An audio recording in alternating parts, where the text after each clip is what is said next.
Welcome to the third episode of 5 Points Perspectives, the Cocky Bastards Chronicles. My name is Zach Lambert. This is Trey Capps. We are your host, and Trey, we're now 1-1 with our bet at the demoralizing loss to Mississippi State down in Starkville. Very demoralizing. Any thoughts on the bet so far? On the bet, I don't know. I'm feeling pretty good. We still have 3 games we can lose and still win the bet. Still don't have to shave our beautiful golden locks. So I'm feeling good about it. We lost a tough one, but I don't think it's the end of the world. I think the second half was promising, but we'll get into that a little later on in the show. We will, and we're going to briefly touch on a couple different games that happened this weekend. One was Oklahoma State versus Central Michigan. Trey, the Chippewas go on the road to Stillwater and steal a victory from Mike Gundy and the Cowboys. And it was a game, I don't know if y'all saw the highlights on Twitter, but it was an improbable victory for Central Michigan. It shouldn't actually happen, to be honest. Yeah. It was intentional grounding beforehand.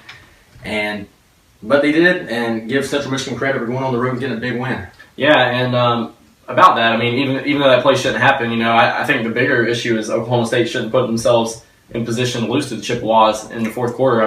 By the fourth quarter, you need to be up a couple of scores. You can't be going down to the last play with a chance of losing to a team like that. When you put yourself in position to lose, you lose. And we found that out the hard way this past week, but we'll get into that a little later. Yeah, we did. And another team that put themselves in position to lose, had it been against a better opponent, was Clemson. Oh, yes. Clemson struggles against a Troy team that, granted, their defense is good. I think they're going to play very well and may possibly win the Sun Belt this year. But Trey, offense in Clemson that returned basically their entire starting lineup struggled mightily against the Troy defense that they definitely had outmanned, had way more talent.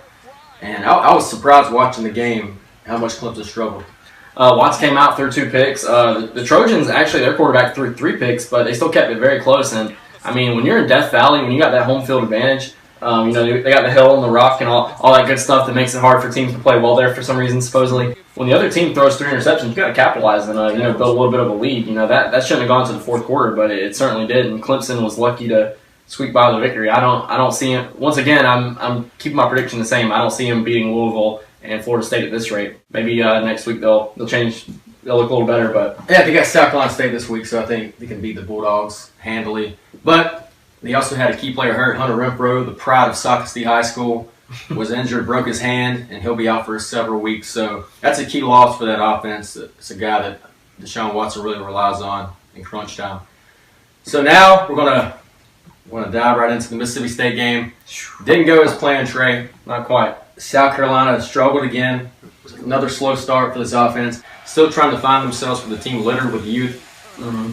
And Trey, the mental mistakes, the inability to make a big play, the inability of Deebo Samuel to run through the pass. I know his hamstring got tweaked on that play, but that was a touchdown. Easy, had his guy beat, no problem. But it's just a lot of the mental mistakes they add up, and we're not a good enough team yet to overcome a deficit especially against a team like Mississippi State who was out with something to prove. Yeah, and especially on the road too. And the 2 turnovers we had really didn't help with that.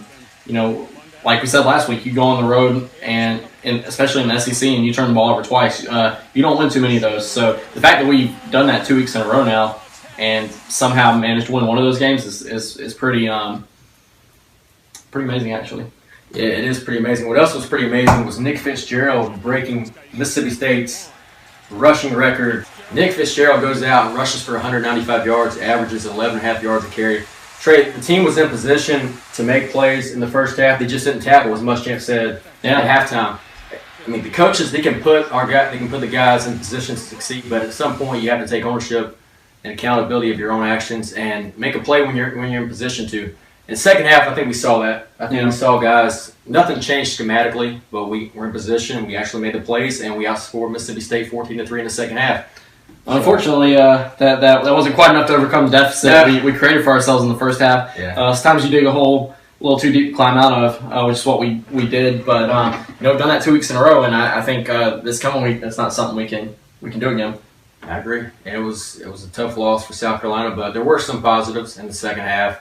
A.J. Turner catching his first career touchdown. Casey Crosby catching his first career touchdown. Enriquez Davis having a big catch for another freshman. A lot of firsts for this team. And so it's going to be baby steps. There's going to be some growing pains, some It's going to be a roller coaster ride this year. But all in all, it was a disappointing win. I wish. All in all, it was a disappointing loss for South Carolina, but they come back to Williams-Brice this week and have the East Carolina Pirates on hand. So that brings us to the ECU game. Like you said last week, we come out, we had a terrible first half. Second half, we looked a lot better, and we need to take what we did the second half and carry that over to the first half of the ECU game. Our second half adjustments are great. I like being a team that has good halftime adjustments, but we have to get a spark early. And I think part of that's going to be maybe starting the game with Brandon McElwain. No question. In some ways, I'm not sure he looked significantly better than Perry Orth, but at the same time, when Perry Orth's running the read option, no one's fooled. AJ Turner's getting swarmed, So I think with Mac, it gives some new life to the read option. He looked pretty good running the ball. And I think with a team like this that's so young, so many questions yet to be answered, we need a guy who can bring multiple dimensions to the quarterback position. And honestly, I said last week Perry Orth was taking us north, and he took us north in Bandy. I'm not going to take that away from him, but we need Mac to take us back. Yeah, Trey, inserting Brandon McElwain will be huge for this offense. I think he was able to move the ball in the second half. In Mississippi State, they didn't take the starters out. They had the same guys in there. They were trying to run up the score in South Carolina. Dan Mullen had something to prove. He wasn't taking his foot off the gas. So McElwain was inserted into the game. He played well. He moved the ball. Granted, he missed some wide open passes. He got to get his accuracy down. That's no question about that. But still, we were able to move the ball and showed signs of life, and that's encouraging going into this week. Yeah, and the point about him missing some passes, I think that's going to come with getting game reps. The past couple weeks, Perry Orth's put him in a position where he was playing catch up. He comes in down 10 points at Vandy. He comes in, down 24-0 in Mississippi State. I'm ready to see what Brandon McElwain can do with a clean slate, and I think that's going to make a difference too. Psychologically, it's a different experience when you're trying to bring a team back from behind. Maybe you make some throws you wouldn't want to make. It's hard to be as settled in the game when you're trying to play catch-up. So I really think one of the keys in this game is going to just be to get Brandon McElwain early, see if he can provide the same spark that he's provided the last 2 weeks, and we can just take it from there. I agree completely with that. Second key is kind of something we struggled with in the first half last week. We already touched on was tackling better in space. East Carolina's a team that's going to spread us out. They're going to use the whole width of the field. That's going to force our secondary and our linebackers to make plays in space straight. We were in position to make those plays in the first half. We've already talked about it. Once again, as we said, we got to carry over how we played in the second half to the first half of this game throughout the full 60 minutes. And making tackles in space, avoiding the yards after catch, that's huge. That's one of those things that this ECU offense and Scotty Montgomery, the new head coach, they thrive on, getting yards after the catch. So if we can wrap up at the point of attack, eliminate any big plays, then I think we'll be well on our way to getting a win Saturday afternoon. I agree. And the last big key I would say is last week, even though McElwain, he had a couple of good runs, nothing spectacular though, and AJ Turner was completely shut down. For our passing game to be effective, and even just to be able to move the chains, we really need to get a running game going. Mississippi State really attacked us at the line of scrimmage, and I think that's where it all started was our offensive line. We had no push. We had no run blocking. Not really great pass protection either. So another big storyline this week is going to see whether the O-line responds to their poor performance last week. And if they do, I think we see good things from A.J. Turner, from Brandon McElwain. But also in the running game, one thing to look out for is who's going to be the second string guy. Trey, there's word out of South Carolina that Rico Dowdle is progressing nicely from his injury. He could be available this week. I wouldn't count on him completely. He's missed a lot of reps during fall camp. But down the road, he's going to be huge, I think, to take some of the pressure off A.J. Turner. David Williams hasn't done it.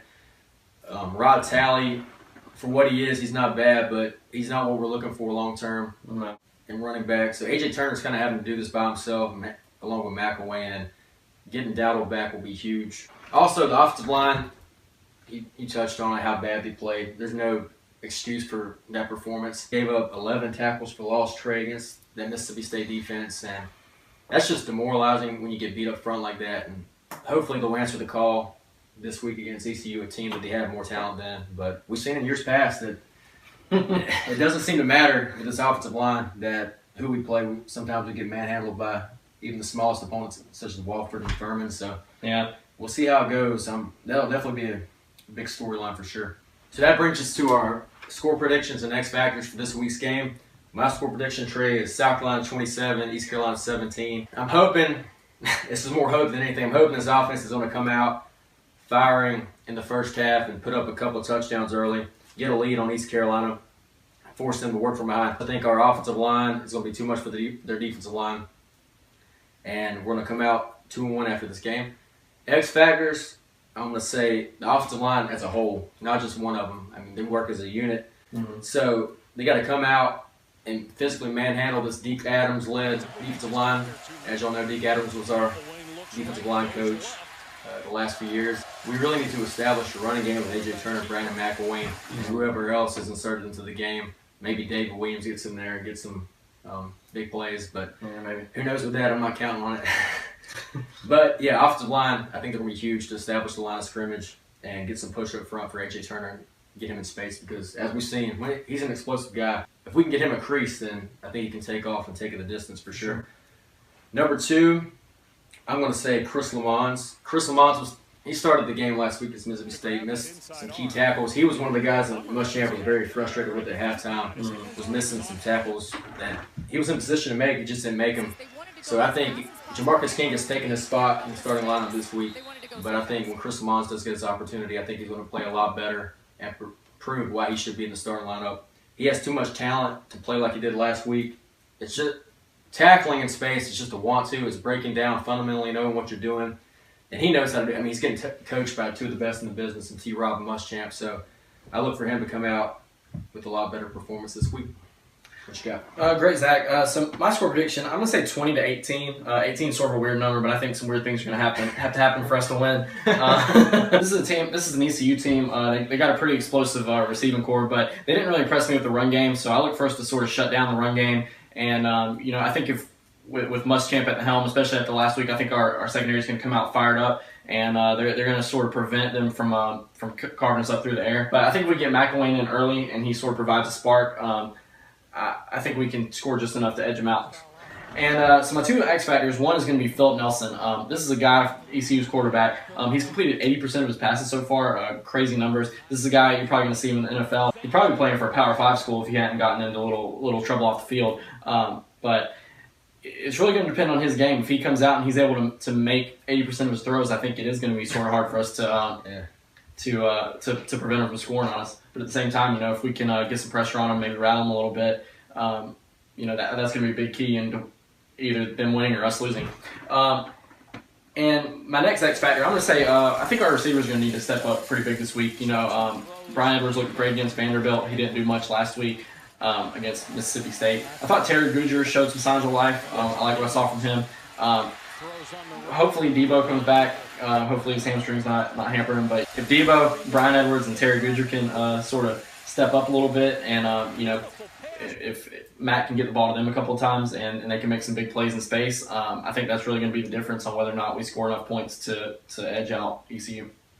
Zach, I know we both touched on our X factors, but I had to work this one in. I think one of the biggest X factors of the week is sort of underlying, how we're going to do is the fact that the Gamecocks returned to Williams-Brice for the first time this year.